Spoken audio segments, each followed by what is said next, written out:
और इस वक्त की सबसे बड़ी खबर जिससे हम यहाँ से शुरुआत करना चाहते हैं, मसूद अजहर मारा गया है। जी हाँ, ये खबर इस वक्त आ रही है, हालांकि पाकिस्तान की तरफ से उसकी पुष्टि नहीं की गई है। मसूद अजहर की डेथ हो चुकी है एक कार एक्सप्लोजन में, जो कि अफगानिस्तान की खबर आ रही है।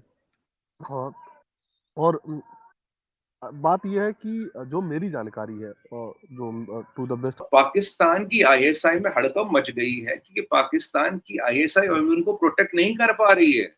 पाकिस्तान की पुलिस, पाकिस्तान की वो निपुंसक सेना भी इनको प्रोटेक्ट नहीं कर रही।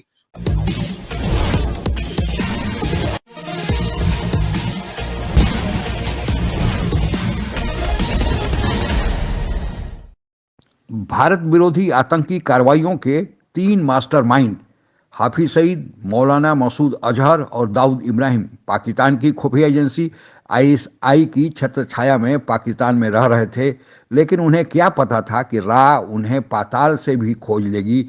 आईएसआई की क्या बिसात, और हुआ भी यही। 3 में से 2 दाऊद इब्राहिम और आज मौलाना मसूद अजहर ऊपर पहुंच चुके हैं। अब अगला निशाना हाफिज सईद की है। कहा जाता है कि उसे अब आईएसआई पर भरोसा नहीं, वह पाकिस्तान से कहीं भूमिगत हो गया है या अपनी जान बचाने के लिए लापता हो गया है। आगे की कहानी सुनते हैं। मसूद अजहर की डेथ हो चुकी है एक कार एक्सप्लोजन में, जो कि अफगानिस्तान की खबर आ रही है।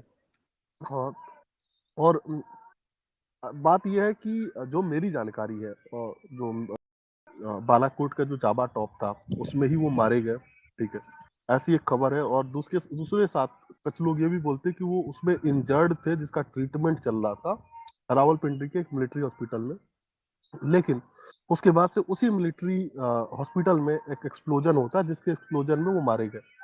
तो दोनों से कहीं ना कहीं लिंक है, लेकिन इसके बाद से मसूद अजहर से रिलेटेड कोई भी खबर आई नहीं। लास्ट ईयर जो बिलावल भुट्टो थे, इनके फॉरेन मिनिस्टर जब हुआ करते थे, तो उन्होंने एक दफा एक सगुफा फेंका था कि वो तो अफगानिस्तान में जब एफएटीएफ का सेशन आ रहा था, तो फिर अफगानिस्तान की जो तालिबान की जो गवर्नमेंट है, उन्होंने बोला कि नहीं, ये आदमी हमारे यहाँ नहीं है। और मैं उनकी इस थ्योरी को पर्सनली इसलिए मानता, क्योंकि अफगानिस्तान में मसूद अजहर होता तो ये कब के अमेरिकन को या भारत को बेच के पैसा ले चुके होते, क्योंकि ये सेम काम, हाँ, पाकिस्तानियों ने तालिबानियों के साथ किया। जब उनके लोगों को बेच के अमेरिकन को पैसे ले लिए, कोर्ट में मारा गया, तो उनके लिए प्रॉब्लम। और अगर वो मानते हैं कि उनके मिलिट्री हॉस्पिटल में मारा गया तो उसकी प्रॉब्लम, तो बेस्ट क्या है कि एक न्यूट्रल जगह पे एक स्टोरी प्रोपोगेट कर दो कि वहां मारा गया। ठीक है ना, कोई एविडेंस नहीं, कुछ नहीं। ठीक है ना। और ये जो र्यूमर्स आया, इसके बाद से कंफर्म आप मान लो कि ऑफिशियली वो मर चुका है, और ऑफिशियली तो हमें पता ही था 2-2.5 साल से कि ये मर चुका है, ये जिंदा नहीं है। हाफिज सईद का बेटा, हाफिज सईद का जीजा, और आईएसआई वालों, तुम्हें शर्म नहीं आई? मतलब तुम्हारे एसेट के जीजा और बेटा निपट रहे हो, तुम यही कर रहे हो। अब पता ये क्या बोलेंगे? बोलेंगे उसके तो 15 बेटे, एक ने पढ़ के 14 तो बच्चे हैं। वो बात नहीं है, तुम प्रोटेक्ट नहीं कर पा रहे हो। अच्छा, जीजा भी तो 15 नहीं होंगे ना, जीजा तो एक ही था।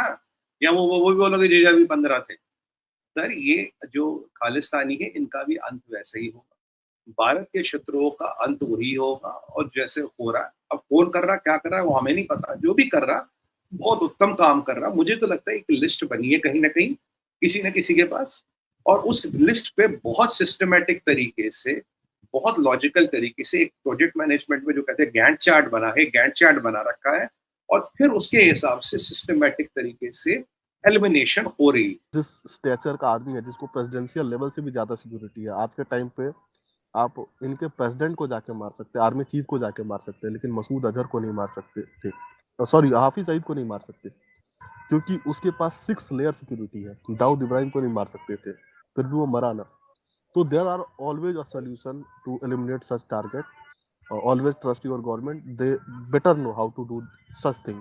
आप कह रहे हैं कि दाऊद इब्राहिम मर चुका है, क्योंकि अभी कई लोग मेरे से पीछे भी पूछ चुके हैं कि दाऊद इब्राहिम का क्या हुआ, कहीं वो न्यूज़ फर्जी तो नहीं है। तो मेरा हमेशा ये स्टैंड रहा है, पिछले जब से हमने ये न्यूज़ ब्रेकआउट की, कि वो मारा जा चुका है। दोनों तरफ से एजेंसीज कवर अप कर रही है, क्योंकि यहाँ पर मैटर उसके मारे जाने की या क्रेडिट लेने की नहीं है, यहाँ पर मैटर है एफएटीएफ। क्योंकि जितना समझ में आ रहा है, ये लोग जले हुए कारतूस हैं। इनको निपटा कर पाकिस्तान एफएटीएफ की लिस्ट से परमानेंटली अपने आप को क्लीन करना चाह रही है।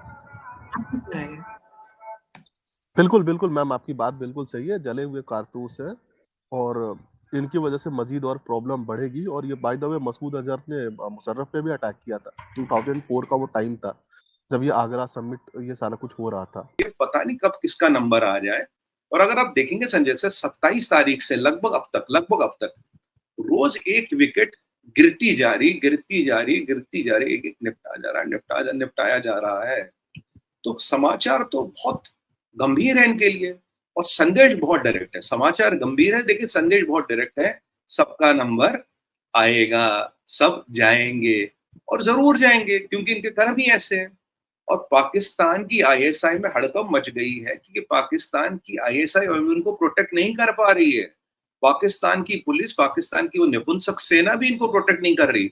वो तो अपने लिए अपनी जान बचा रहे हैं। उन्होंने तो वो लिए सर, वो BMW नहीं लिए इनके जनरलों ने, जो ब्लड प्रूफ होती है, जो बॉम्ब प्रूफ होती है, जिस माइंड से भी जो बचते हैं। खुद तो इनके जनरल ब्लड प्रूफ जैकेट लगा के घूम रहे हैं, तो इनको क्या बचाएंगे? तो सवाल ये है कि पाकिस्तान में हर चीज की कीमत है, एवरीथिंग हैज अ प्राइस। कौन कहां कब निपटे, अगर सही कीमत अदा।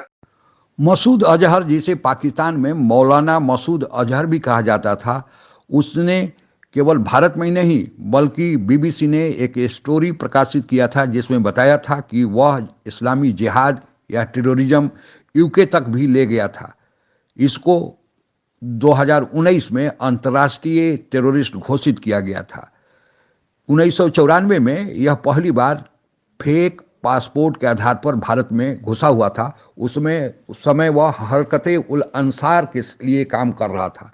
1995 में इसका नाम तब सामने आया जब जम्मू कश्मीर में भ्रमण कर रहे 6 विदेशी पर्यटनकर्ता को किडनैप कर लिया गया। तब अमेरिकी खुफिया एजेंसी CIA ने इसे, भारतीय सरकार ने जब पकड़ा तो CIA ने इसे इंट्रोगेट किया था और इसने बताया कि जो इसने इस्लामी जिहाद बना रखा है हरकत-उल-अंसार, उसमें 20 देश के इस्लामी टेररिस्ट काम कर रहे हैं। फिर बाद में यह भारतीय जेल में बना रहा, लेकिन इसके लोगों ने 1999 में भारत की एक एयरोप्लेन जो काठमांडू से नई दिल्ली आ रही थी, जिसे IC-814 के नाम से जाना जाता है, उसे अपहरण कर लिया गया और उसे फिर अफ़गानिस्तान ले जाया गया। उस समय अफ़गानिस्तान में तालिबानियों का शासन था और वहाँ पर फिर समझौता हुआ और समझौते के तहत मौलाना मसूद अजहर सहित 2 और आतंकियों को छोड़ना पड़ा, क्योंकि जो विमान में यात्री थे उन्हें बचाने के लिए यह जरूरी कदम उठाना पड़ा। उस समय अजीत डोभाल ही उस समय भारत के IB के चीफ थे, लेकिन मजबूरी बस तो छोड़ना पड़ा। लेकिन भारत सरकार की नज़र मसूद अजहर पर थी और बताया जा रहा है कि इसके बारे में 2 वर्सन हैं। एक वर्सन तो यह कहा जाता है कि बालाकोट स्ट्राइक में यह मारा गया था, लेकिन दूसरा वर्सन है, वह कहता है कि मारा नहीं गया था, मुख्य रूप से घायल हुआ था और फिर उस घायल होने के दौरान यह इसकी दवाइयाँ की गई और मारा गया। और तीसरा वर्सन आज है कि जिस अफ़गानिस्तान से इसको हाईजैक करके जिस विमान जहाज को वहाँ ले जाया गया और वहीं अफ़गानिस्तान से इसको ले जाकर इसको पहुँचाया गया, उसी अफ़गानिस्तान में यह अभी रह रहा था और उसे वहाँ भारत की खुफिया एजेंसी RAW ने मार डाला। हकीकत क्या है, चाहे वह बालाकोट स्ट्राइक में मरा हो, बाद में दवाई कराते समय मरा हो या फिर आज मारा गया हो, भारत का एक असली दुश्मन मारा गया है और यह भारत के लिए, भारत की खुफिया एजेंसी के लिए, भारतीय सरकार के लिए बड़े गर्व का और अच्छी बात है। और ऐसे आतंकियों में से अब केवल एक ही बचा हुआ है, जिसके भी दिन अब शेष बचे हुए हैं। आज के लिए बस इतना ही। जय हिंद। आप अगर हमसे जुड़ा रहना चाहते हैं तो कृपया मेरे चैनल को सब्सक्राइब करें तथा बेल आइकन भी दबा दें ताकि नई वीडियो की जानकारी तुरंत आप तक पहुंच जाए। धन्यवाद। जय हिंद।